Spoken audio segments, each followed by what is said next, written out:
Всем привет, меня зовут Мила. Сегодня я буду шить сумку-рюкзак унисекс. Она будет подходить как мужчинам, так и женщинам, как подросткам, так и взрослым людям, либо очень взрослым людям. Ссылку на видео, как я шила этот блок, я обязательно оставлю в описании, она появится в правом верхнем углу экрана. Итак, лоскутный блок у меня 27 на 27 сантиметров. Выкроила боковые подкрои и приклеила их на флизелин.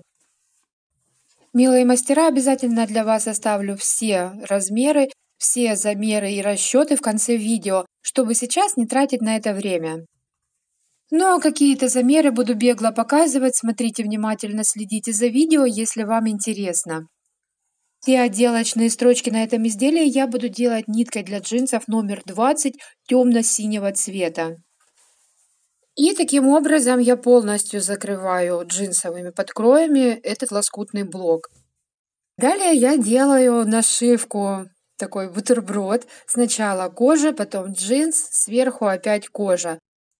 На глянцевой коже я вышиваю нитками для джинсов рыжего цвета свой логотип. Ну, не полностью, как я его выжигаю, например. Я оставлю для вас сейчас ссылочку, если вам интересно. Но для этого изделия мне хотелось сделать какую-то прям эксклюзивную нашивку, поэтому решила вышивать. Когда я уделяю очень много каким-то деталям времени и ручной именно работе, вот там что-то вручную пришить, что-то зашить, часто пишут, вот возишься, ради чего, все это можно было сделать за 5 минут. Ну да, а какой вообще тогда прикол и смысл ручного шитья? Уже не раз это говорю, не раз это поднимаю вопрос на канале об этом. Но я кайфую от этого, но мне нравится сидеть и возиться. Как, вот повторюсь опять, как с хорошей книгой. Жалко, когда она заканчивается. Жалко, когда заканчивается любимый сериал. Что мы делаем? Мы его просто смотрим заново, книгу перечитываем заново. Ну а так как изделия мы не будем распарывать и шить заново, нужно кайфануть все сразу, прямо вот здесь и сейчас. Да и ничто прекрасное не может быть в тягость, ведь правда, я думаю, многие со мной согласятся, кто любит ручную работу и изделия ручной работы. Немножко отошла от своего рюкзака, прошу прощения, вернусь.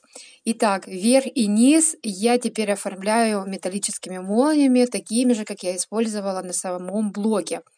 Так как эти молнии от джинсов, они коротенькие, это от гульфика, они разной длины, я просто делаю такие полосочки из нескольких молний. Вот эти две задние штанины я сейчас выровняю, сошью посередине и приклею на флизелин. Это будет спинка рюкзака. Кто видел видеообзор на ткани на моем канале, тот помнит эту терракотовую морковку-плащевку. Да, для этого рюкзака выбрала именно ее, очень она мне понравилась. Оформляю карман, как я люблю это делать, своим любимым способом. Внутренний шов закрываю на швейной машинке, проложив строчку. Итак, все продолжаю оформлять, и до меня потом доходит, что я забыла вставить бегунок. Пришлось распороть одну часть обтачки, вставить бегунок, зашить обратно. Ну, у меня бывает такое, поверьте, это уже не первый раз. Пожалуйста, не обращайте внимания на пятнышки, которые вы видите на плащевке. И это пятна, которые я посадила собственноручно своими жирными пальцами. Да, отправляю я, естественно, вам только самые прекрасные отрезы, на которых нет ни пятнышка, ничего. Уже многие девочки получили свои посылки, распаковали и прислали мне отзывы, что все в порядке, все дошло отлично. Так что спасибо большое этим девочкам за доверие ко мне. Ну и, конечно же, я так рассчитала, чтобы эти пятнышки ни в коем случае не попали на подкладку кармана. Это все отрежется, ну, в принципе, вы все сами увидите, все перед вашими глазами происходит. Теперь я фиксирую оба полотна машинной строчкой, прокладывая ее вот по этому шву, которым был пришит карман. Далее я срезаю все лишнее и края обрабатываю швом зигзаг. Верхнюю часть кармана, вот эту молнию, я хочу закрыть обтачкой под цвет всего изделия. Подбираю бейку, она у меня, по-моему, не косая была, по прямой скроенная, ну тут даже не важно.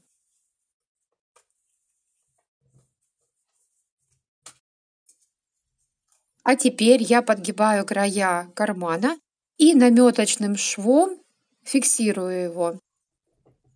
У меня тут есть с двух сторон очень толстые швы. Переживая за машинку, я хочу отбить их молотком, чтобы они стали плоские и мягкие.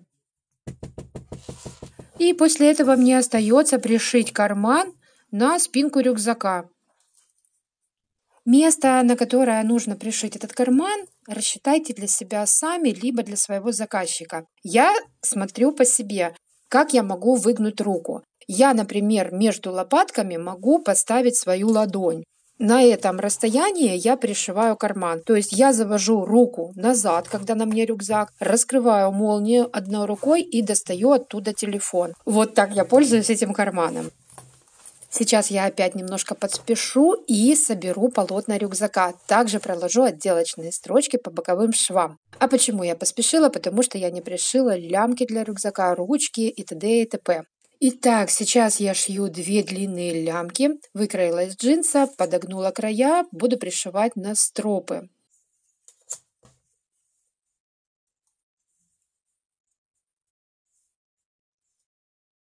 Фурнитура у меня будет металлическая, а она сильно скользит по моей стропе, как многие уже слышали от меня это. Поэтому делаю утолщение и плотность с помощью джинса. Далее шью 2 ручки, за которые можно будет сумку-рюкзак держать в руках. И мне еще нужно для 2 деталей металлической фурнитуры сделать вниз хлястики. Фурнитура у меня 3 сантиметра шириной. Недавно у нас на троих был очень классный проект «Шью монохром». И я там шила рюкзак. Мне очень понравилось, как там пришиты лямки и ручки на этом рюкзаке. Здесь я решила сделать точно так же. Кстати, я вас с большим удовольствием и с нетерпением жду на том видео. Хочу очень вам показать и похвастаться таким крутым рюкзаком, который я, наверное, вообще первый раз в жизни шила. Это реально крутой рюкзак получился. На нижнюю часть рюкзака решила пришить кедр. Сделала его из обувного шнурка. Очень такой классный плотный шнурок попался. По-моему, он для ботинок, этот шнурок. Он кругленький такой и очень тугой. В общем, вшила я его в полоску джинсовую и приметала к низу сумки. Выкроила дно и пришью его на его законное место. Но, конечно, дно я сначала приметаю, а потом пришью на машине. Смотрите, какая яркая, красивая подкладка у меня получилась. Сделала 3 кармана. Один большой, который я разделила на 2. Использовала для него изнаночную сторону подкладки. Захотелось его немножко выделить.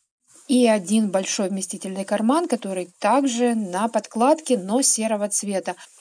Прошу вас, пожалуйста, не забывайте делать укрепления для карманов, чтобы уголки у вас не обрывались и подкладка не испортилась.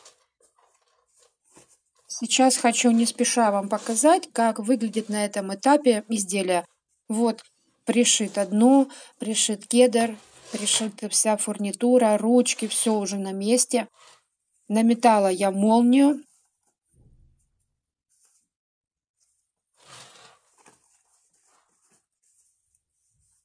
Сейчас я выверну рюкзак на изнаночную сторону и хочу вставить в дно изолон.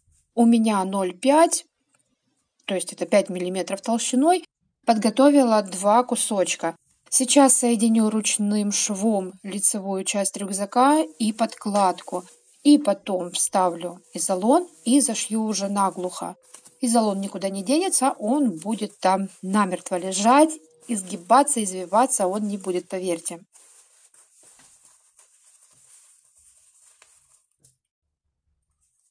Теперь я соединяю полотна плащевки и лицевую часть. Сначала одну сторону, потом выгибаю это, переворачиваю как бы вокруг своей оси рюкзак и соединяю вторую сторону. Если честно, я когда шила вот это место, я немножко запарилась. Я понимала, как это нужно сделать, но я до конца не могла понять вот весь процесс, что куда вывернуть, что куда выгнуть и загнуть. Несколько раз, скажу честно, выворачивала на лицо, наизнанку, на лицо, наизнанку. Я замучилась, если честно, но потом до меня дошло, что это нужно соединить точно так же, как я соединяла дно, по такому же принципу. Я очень надеюсь, что вы поняли, как это сделать, потому что на самом деле это легко и просто. Но когда это делаешь первый раз, это не кажется легко и просто, это кажется, что я где-то что-то неправильно сделала, и я искала решение, и я искала свою ошибку, но ее не было. Прокладываю машинную строчку в ту строчку, которой я пришила молнию.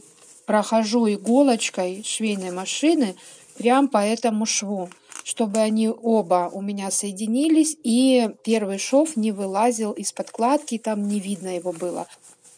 Ну, просто когда вы вывернете потом подкладку, все будет красиво и аккуратно выглядеть, и не будет никаких непонятных строчек торчать из-под подкладки. Теперь я аккуратно выворачиваю рюкзак на лицевую сторону и зашиваю вход в подкладке, зашила его на машинке и делаю отделочную строчку по верху рюкзака. На лицевую сторону игольную нитку я поставила джинсовую номер 20, челночную я поставила терракотовую номер 40. Все аккуратно выглядит, я довольна, уже у меня изделие на лицевой стороне, и выворачивать я его уже не буду. Буду уже остальной весь процесс любоваться его красотой. Итак, закрываю конец молнии, шью трубочку джинсовую по ширине молнии в закрытом виде. Надеваю ее на конец молнии, зашиваю срез, выворачиваю на лицевую сторону трубочку, подгибаю и закрываю швом. Последнее, что нужно сделать этому рюкзаку, устроить ему парилку, и очень хорошую и качественную. Все тщательно отпариваем утюгом, если есть отпариватель. Это вообще прекрасно. Но у меня его нет. Ставлю на максималке утюг и через мокрую ткань отпариваю каждый миллиметр этого рюкзака. Теперь в тщательно отглаженные лямки я вдеваю фурнитуру.